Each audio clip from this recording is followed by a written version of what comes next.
Pistons fans, let's talk. I want to do a little touch up on the likelihood of the number one pick. I did a video, or I want to say part one of it. This is going to be a part three, but this is a correction of what I said in part one about the Texas Triangle. I I said that Dallas have never received the number one pick, and actually I stand corrected. I should have known this because Isaiah Thomas was picked number two in the exact same draft that Dallas had the number one overall pick. They picked Mark Aguirre. I should have known that. That was back in '81, but I stand corrected by them not having one. Okay, they're like I said, they are the team that's likely to get Victor. They are out of the Texas Triangle over Houston and San Antonio. Dallas is the team that I believe that holds the biggest threat to the Pistons. Now, with that said, the Pistons have had the number one overall a few times.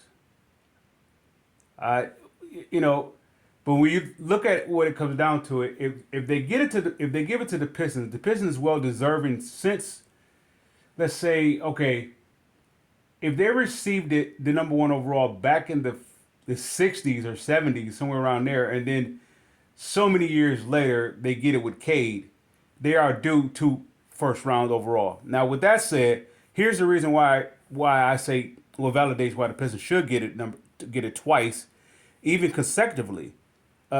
Consecutively, Orlando Magic, I believe they did it. I believe they was able to get Shaquille O'Neal, and either the next year or the year after, they had the number one overall again, and they was able to. They had the option to get Chris Webber. Instead, of course, we know the trade for Penny Hardaway, but nonetheless, they had the first overall pick twice. Cleveland has had the number one overall pick since LeBron James been there three times. If I'm not mistaken, it was LeBron James. What's his name? Kyrie Irving, and I believe Anthony Bennett was another number one overall. So Cleveland have had their fortune of get it three times since let's say since 2000. They have had it three different times. Pistons only had the first overall pick once since 2003. Once. So even before then, you got to go all the way back in ancient times, the '60s or '70s when they was able to get the first round the first overall pick. The Pistons is due to it twice again. San Antonio had it twice, and they struck gold both times, so they don't need to have it. Houston had it twice. They struck gold both times. They don't need to have it. Dallas is the only team I believe that could get it. Charlotte, we're talking about the top, the first, I guess you could say the five worst teams, the ones that has a legitimate 14%. I know there's quite a few of them. There should only be literally three in the running for the number one in terms of deserving it, not in terms of market or was going to get, I guess, create the most revenue. I understand it is a business, so I get it. I really do get it that why the Pistons wouldn't get the number one overall pick and why a high media market would get it. But the NBA is about making money. It's about expansion. Which team will actually give the most recognition to this player so they can get, I guess I want to say the international money. They want that. Okay, I get it. So that being said, that's why the Pistons are probably least likely to get the number one overall pick. If they don't get number one, they least at the very least they should get number two. Number three is not even optional. I mean, it's if you if the Pistons fans are willing to settle, they'll settle for number three. At the very least, they should get number two. Not because of their record, it's because the NBA owes the Pistons a great deal. The Pistons have generated the league so much money over the years. So much money in terms of revenue. When you talk about the going to work crew, they was able to generate a high viewing rating of the NBA Finals when it was going against the Lakers as well as San Antonio. So they by far are the most watchable team. I can say by far most watchable team.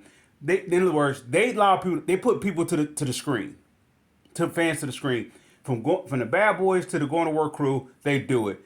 If they give Detroit Victor, they almost a guarantee that they're gonna do it again. Detroit is it's like the best place for international. I'm going to be biased with that, but maybe because I'm a Detroiter. You know, they are most profitable for international play. Okay, you have Toronto, you have San Antonio, you have Dallas. Okay, they all have integrated into that market. I get it. Maybe San Antonio probably was one of the first ones, along with back in the day was I think it was Sarunas Marcelonis, Sarunas Marcelonis. I believe he was at Golden State with Don Nelson back in the day. Or if you have Drazen Petrovic, I think that's his name, Petrovic. Portland and New Jersey. I get it, but it was international wasn't really that popular. International players. Well, the NBA was pretty much they coming off the golden era, the '80s. So that made it hard for international players to come play. By the time that the end of the '90s run was over, going into 2000, international players took over in terms of coming over to come play. Now they don't have to. The international game has evolved. With that said, you have to give a lot. The NBA has to give a lot of credit, and due to this credit, it's like they owe the Pistons for all the hard work that the league has capitalized off of them. Will not rewarded them for benefiting off the Pistons. So they deserve that. For that, I say they are likely to have number one overall pick. I can see them not getting it and have going to a team like Dallas because Houston, San Antonio has had it twice. And I get it if they want to give it to them again, they strike gold. I get it. I so get it, but that is so cheating. Detroit hasn't had it. Cleveland has had it 3 times since the LeBron James thing, which is really unfair. Because if LeBron James is like the consideration the greatest of all time, they shouldn't even been able to get it for Kyrie Irving. And due to the fact that he went to Miami, they gave him another first round overall pick. I think that's really unfair. I understand he generated a lot of money. I get that. It's just unfair.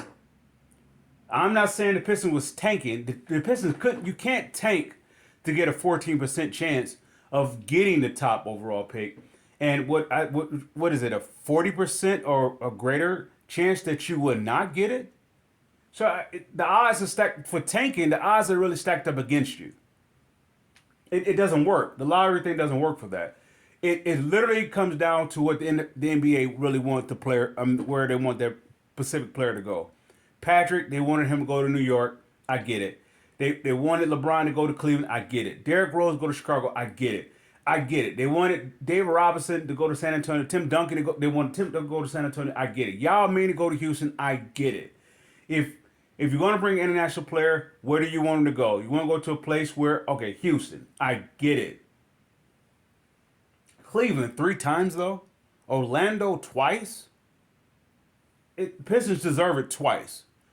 Since overall, you're saying they only had it once since the 60s and 70s. That's my spiel. Pistons fans, I salute.